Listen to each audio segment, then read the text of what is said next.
আজ শুনবেন সমরেশ মজুমদারের লেখা গল্প আঁচড়।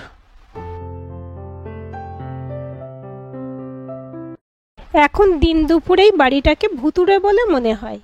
এই বাড়ির শেষ অধিবাসী হরশঙ্কর রায় দুপুরবেলায় চিঠি পড়ছিলেন।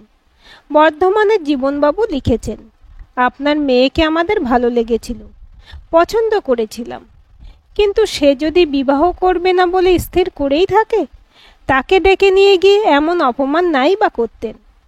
চিঠিটা পড়ে পাংশু চোখে ভেতরের দিকে তাকালেন হরশঙ্কর। বিশাল লম্বা বারান্দায় ক্যারামের বোর্ড পাতা রয়েছে। খটাখট স্ট্রাইকারের শব্দ উঠেছে। এপাশে একটা বাচ্চা ছেলে, ওপাশে যে সে খুব সিরিয়াস। অসম সঙ্গীর সঙ্গে খেলাতেও তার মনোযোগ দেখবার মতো। 25-এর গায়ে বয়স, এক নজরে চোখ জুড়িয়ে যায়, শুধু বাঁ কপালে ইঞ্চিখানেক গভীর দাগ ছাড়া। ওপাশে রেডিওতে নাটক হচ্ছে, রেডিওটা ক্যারাম বোর্ডের পাশে। দ্বিতীয় চিঠিটা খুললেন হরশঙ্কর। কলকাতা চৌধুরী কোম্পানির চিঠি। এর আগে অনেকগুলো পেয়েছেন। এই বাড়ির অন্যান্য শরিকরা তাদের অংশ ওই কোম্পানিকে বিক্রি করতে বাধ্য হয়েছে। বিভিন্ন কর এত বাকি ছিল যে বাড়ির নিলামে উঠতে যাচ্ছিল। তাছাড়া এই পাড়া গাঁয়ে কেউ আজকাল পড়ে থাকতে চায় না। শহরে একটা ব্যবস্থা করে যে যার মতো করে সরে পড়ছে। এই পুরনো শরিকি বাড়িতে কে থাকবে? কোম্পানি লিখেছে আর 1 মাস পরেই তাদের কাজ শুরু হবে। অতএব এই সময়ের আগেই তাকে ওই বাড়ি ছাড়তে হবে। কোম্পানির প্রতিনিধি হিসেবে একজন ইঞ্জিনিয়ার কয়েকদিনের মধ্যেই এখানে আসবেন। রেডিওতে যে নাটক তার এখন শেষ পর্ব। প্রচণ্ড বাকবিতণ্ডা চলছে পাত্রপাত্রীদের মধ্যে। হরশঙ্কর ব্যস্ত হলেন। তার নজর গেল ক্যারাম বোর্ডের দিকে। দুটো হাতে কান চাপা দিয়ে মেয়েটা পাথরের মতো বসে আছে। মুখ চোখে অদ্ভুত যন্ত্রণা শুরু হয়েছে। হরশঙ্কর তার অনার শরীর দিয়ে দৌড়ে যাওয়ার আগে মেয়েটি চিৎকার করে উঠল। ওর শরীর থরথর করে কাঁপছে। সঙ্গে বালক বিস্ময়ে তাকে দেখছে। হরশঙ্কর রেডিওটা বন্ধ করে মেয়েকে ধরলেন। মুহূর্তে নেতিয়ে পড়ল সে। হরশঙ্কর উৎকণ্ঠিত গলায় ডাকলেন, সুবর্ণা, মাগো। 1 মাস সময় এমন কিছুই নয়। 3 ছেলের সঙ্গে এই নিয়ে মনোমালিন্য। তারা চাইছে হরশঙ্কর স্ত্রী কন্যা নিয়ে তাদের কাছে থাকুক। কিন্তু কলকাতা শহরে এই মেয়ে কিছুতেই যাবে না। কোনো রকম চিৎকার চেঁচামেচি ওর নার্ভ কিছুতেই সহ্য করতে পারে না। উত্তেজিত কণ্ঠস্বর শুনলেই সে হিস্টেরিয়া রোগীর মতো আচরণ করে। এই কারণে মেয়েটা কলেজে পড়তে শহরে যেতে পারেনি। এই জন্যই গ্রামের নির্জনতা ছেড়ে কোথাও যাওয়ার প্রশ্ন ওঠেনি। ওই রকম ঘটনা ঘটলে সারাটা দিন আচ্ছন্নের মতো শুয়ে থাকে মেয়েটা। অবশ্যই এটা একটা মানসিক ব্যাধি। মনের ডাক্তার দেখানো দরকার। ছেলেরা বলেছেও। কিন্তু কিছুতেই সুবর্ণাকে এই গ্রামের বাইরে নিয়ে যাওয়া যাবে না। আজ রেডিওতে অমন নাটক হবে তা কে জানত? শায়িত কন্যার পাশে বসে স্ত্রীর দিকে তাকিয়ে হরশঙ্কর বললেন, আজ আবার চিঠি এসেছে। একজন ইঞ্জিনিয়ার আসছে। কেন? সুধাময়ী মেয়ের মাথায় হাত বোলাতে বোলাতে থেমে গেলেন। বাড়ির দখল নিতে বোধহয়। 1 মাস সময় দিয়েছে। কি যে করি? এখানেই থাকতে হবে। দত্তরা শুনছিলাম বাড়ি ভাড়া দেবে। অসম্ভব। এই গ্রামে আমি বাড়ি ভাড়া নিয়ে থাকবো? তাহলে শহরেই যেতে হবে। বর্ধমানের জীবনবাবু চিঠি দিয়েছেন, বেশ কড়া চিঠি। তোমার মেয়ে বিয়ে করবে না যখন, তখন আর 5টা লোকে বিরক্ত করা কেন? হরশঙ্কর উত্তেজিত হতে গিয়ে সামলে নিলেন। সুবর্ণা ঘুমোচ্ছে। সুধাময়ীর চোখে জল। আঙুল সুবর্ণার কাটা দাগের উপর। পরনে হলুদ শাড়ি, খোলা চুল সুবর্ণা তাদের বার দালানে এসে দাঁড়ালো। তার মুখ শান্ত, চেহারায় স্নিগ্ধতা, কিন্তু একটা গাম্ভীর্যের ছায়া চাহনিতে, ঠোঁটের কোণে। বার দালানের সামনে অপেক্ষা করছিল 4 থেকে 5 বছরের শিশুরা। এরা সবাই এই গ্রামের নিম্ন শ্রেণীর চাষি পরিবারের। তাদের পোশাক দেখলেই সেটা বোঝা যায়। সুবর্ণাকে দেখে সবাই কলকল করে উঠল। সুবর্ণা বলল, আস্তে আস্তে, চিৎকার করে একসঙ্গে কথা বলতে নেই। শিশুরা শান্ত হলো। এখন ওরা সুবর্ণার সামনে। প্রতিদিন দুপুরে যদি কোনো বিঘ্ন না ঘটে, তাহলে এটা সুবর্ণার নেশা। গ্রামের এইসব শিশুদের সে পড়ায়। এদের অক্ষর পরিচয় হয়ে গেছে। বিভিন্ন রকমের ছড়া শেখানোর পালা চলছে। এই কাজটি করে আনন্দ পায় সুবর্ণা। এইসব অবহেলিত শিশুদের সঙ্গে এইভাবে সময় কাটিয়ে সে তৃপ্ত হয়। সুবর্ণার ছড়া বলছিল, শিশুরা তাই কচি গলায় আওড়াচ্ছিল। একসময় সুবর্ণা চুপ করতেই শিশুরা সরল গলায় উচ্চারণ করল, 7 কোটি সন্তানেরে হে মুগ্ধ জননী, রেখেছ বাঙালি করে মানুষ করনি। সুবর্ণা চোখ বন্ধ করেছিল। হঠাৎ শিশুরা থেমে যেতে সে অবাক হয়ে চোখ খুলতেই দেখল একটি সুঠাম পুরুষ শিশুদের পিছনে এসে দাঁড়িয়েছেন। সুবর্ণার কপালে ভাঁজ পড়ল। যুবক বলল, মাপ করবেন, আমি হয়তো ব্যাঘাত ঘটালাম। এই ছড়াটা শুনে মজা লাগলো। সুবর্ণা বিরক্ত গলায় প্রশ্ন করল, মজা লাগলো মানে? কখনো শোনেননি? এই মানুষকে সে কখনো দেখেনি, তবে সে যে এই গ্রামের মানুষ নয় এটা পরিষ্কার। শুনেছি, কিন্তু কখনো মানেটা বুঝতে চেষ্টা করিনি। মানেটা নিশ্চয়ই আপনাকে বোঝাতে হবে না? হবে, কারণ 7 নয়, এখন বোধহয় 17 কোটি হয়ে গেছে সংখ্যাটা। আপনি রেগে যাচ্ছেন। যুবক হাসল। মানুষ হয়নি, বাঙালি হয়েছে, এটা বোঝা সোজা। কিন্তু অত কোটি বাঙালির জননী মুগ্ধ হলেন কোন যুক্তিতে সেটা ভেবেছেন? আপনি কি চান? কিছু না, এই বাড়িতে হরশঙ্কর রায় থাকেন, কিভাবে তার দর্শন পাব? ওপাশে দরজা দিয়ে ঢুকে ওপরে উঠে যান। ধন্যবাদ। যুবক বিনম্র ভঙ্গিতে নির্দিষ্ট পথে এগোলো। সুবর্ণার কপালে ভাঁজ কিছুতেই মেলাচ্ছিল না। হরশঙ্কর বুঝতে পারছিলেন না কিভাবে এই যুবককে আপ্যায়িত করবেন। সুধাময়ী বিস্মিত হয়ে মাথায় আঁচল ঢেকে হরশঙ্করের পিছনে দাঁড়িয়ে।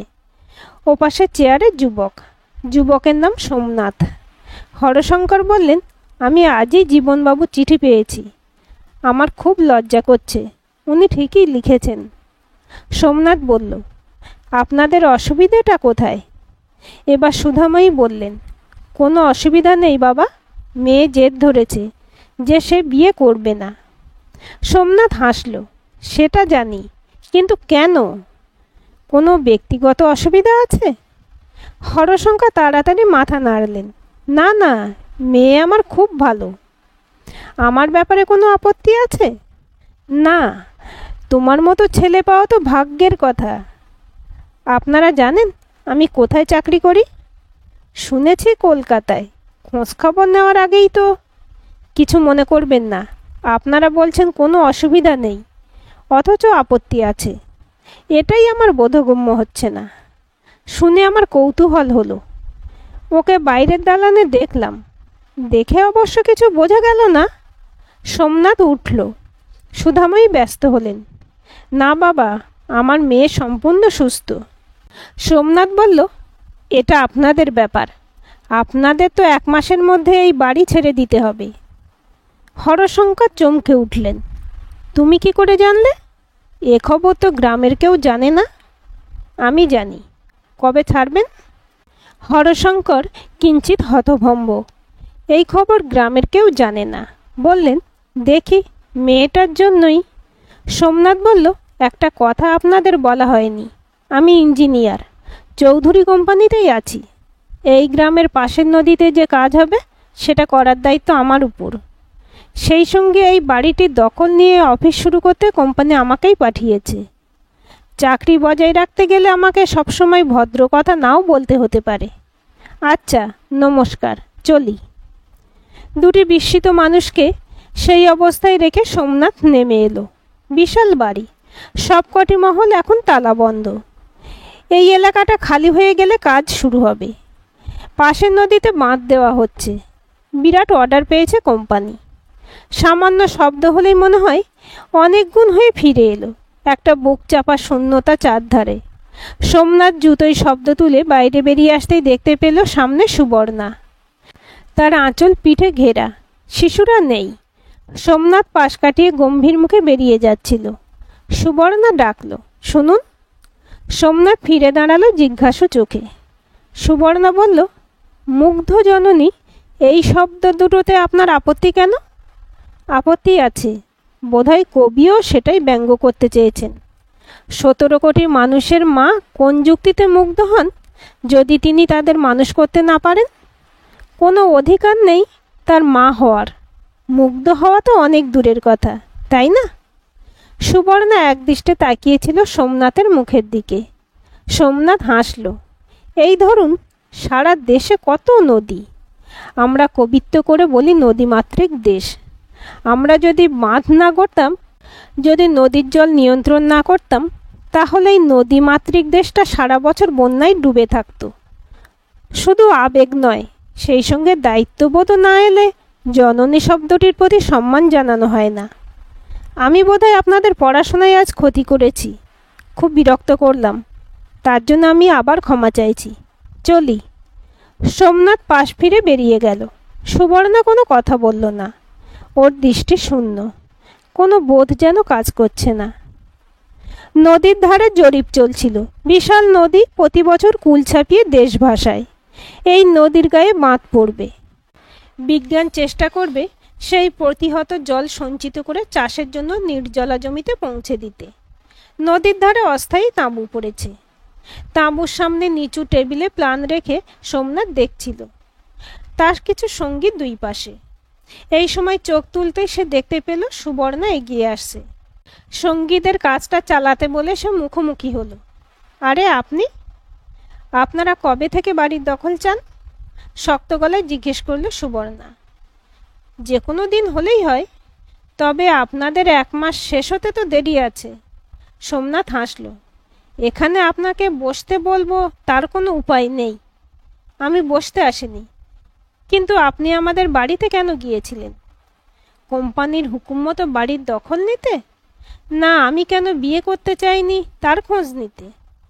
ঠোঁট কামড়ালো সুবর্ণা।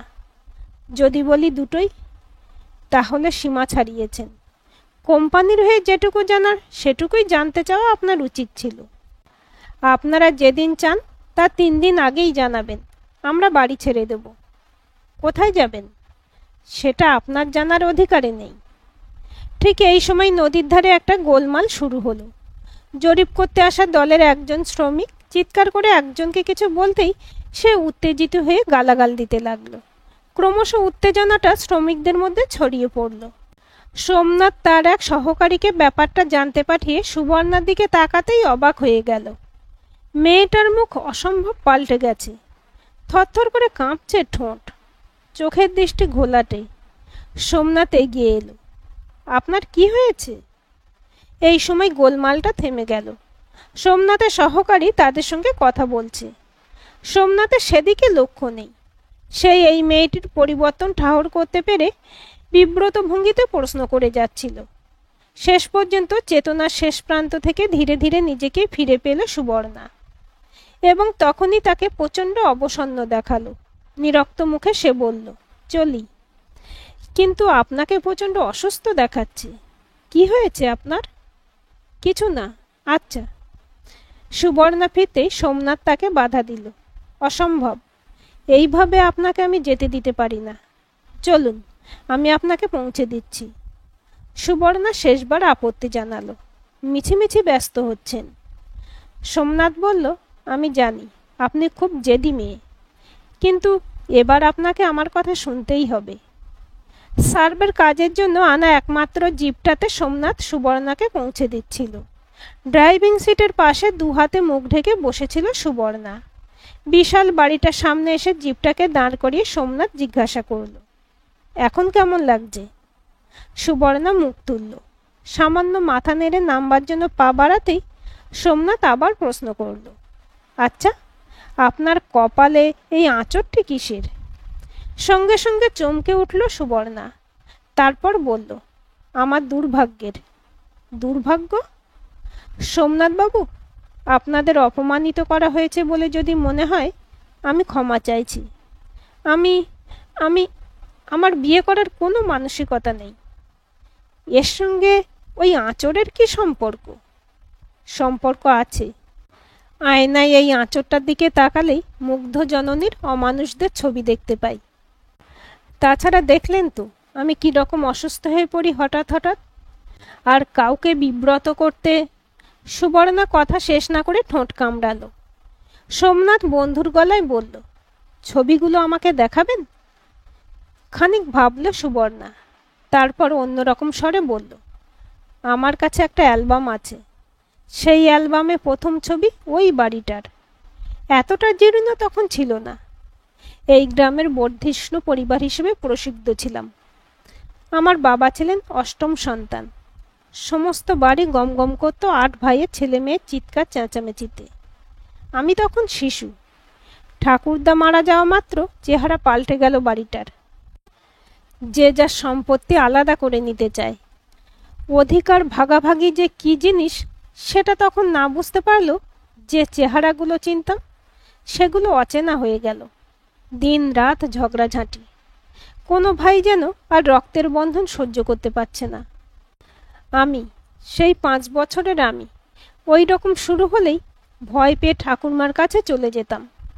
সেই মুগ্ধ জননী তখন ঠাকুর ঘরে চোখ বন্ধ করে বসে তার শালগ্রাম শিলার সামনে কেঁদে যেতেন। আমি তার আঁচল ধরে চুপ করে বসে ভাবতাম, এই ঘরে যেন ওই স্বার্থের চিৎকারগুলো না ঢোকে। কিন্তু শহরে ঘরে আগুন লাগলে মন্দিরও পুড়ে ছাই হয়ে যায়। বাড়িটার ভাগ বাটোয়ারা শেষ হয়ে গেলে জ্যাঠারা ছুটে এলেন ঠাকুর ঘরে। সেখানে ঠাকুরমা শালগ্রাম শিলা রয়েছে যে সোনার, সিংহাসনে সেটাকে 8 ভাগ করতে হবে। সিংহাসন টুকরো করার জন্য স্যাকরাকে সঙ্গে এনে হামলা করলেন তারা। ঠাকুরমা অনেক মিনতি করলেন তার ঈশ্বরের সিংহাসনকে রেহাই দিতে। তাকে জোর করে সরিয়ে দেওয়া হলো। আমার বিস্ফারিত চোখের সামনে যখন সিংহাসনের উপর শায়িত শালগ্রাম শিলার দিকে ওদের নোংরা হাত এগিয়ে যাচ্ছে, সেই সময় ঠাকুরমার চিৎকার শুনতে পেলাম, খুকু, আমার ঠাকুরকে বাঁচা। পাগলের মতো ছুটে যাচ্ছিলাম সামনে, আর তখনই এক জ্যাঠা সেই পাথরটাকে ছুঁড়ে দিলেন কোনো লক্ষ্য না করে, আর আমার কপাল যেন সেটাকে টেনে নিল। অজ্ঞান হয়ে গেলাম।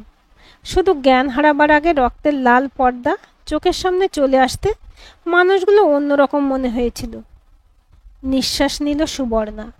এইসব ছবি আমার অ্যালবামে নেই, কিন্তু যখনই মানুষের স্বার্থসন্ধানী চিৎকারগুলো কানে আসে তখনই আমি কয়েকটা লাল নেকড়ের মুখ দেখতে পাই। সোমনাথ মমতায় তাকালো। আপনার ঠাকুরমা মুগ্ধ জননী ছিলেন, কিন্তু সন্তানদের মানুষ করেননি। হয়তো নয়, নিশ্চয়ই। আপনাকে বলেছিলাম না, নদীর জল ভালো, কিন্তু তার শরীরে বাঁধ প্রয়োজন।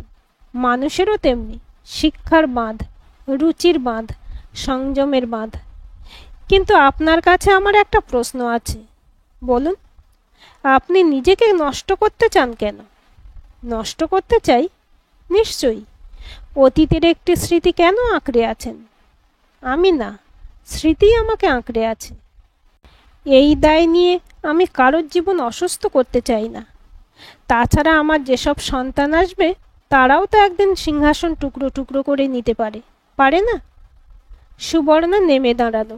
সোমনাথ বলল, দাঁড়ান। তারপর গাড়ি থেকে নেমে বলল, মানুষ যখন প্রথম আগুনের ব্যবহার করেছিল তাতে তার হাত পুড়েছিল, কিন্তু তখনই যদি আগুনকে বাতিল করা হতো তাহলে সভ্যতা তো এখনো আদিম গুহায় মুখ গুঁজে থাকতো, তাই না? মানে শুধু মুগ্ধতাই নয়, তার সতর্ক ব্যবহার চাই।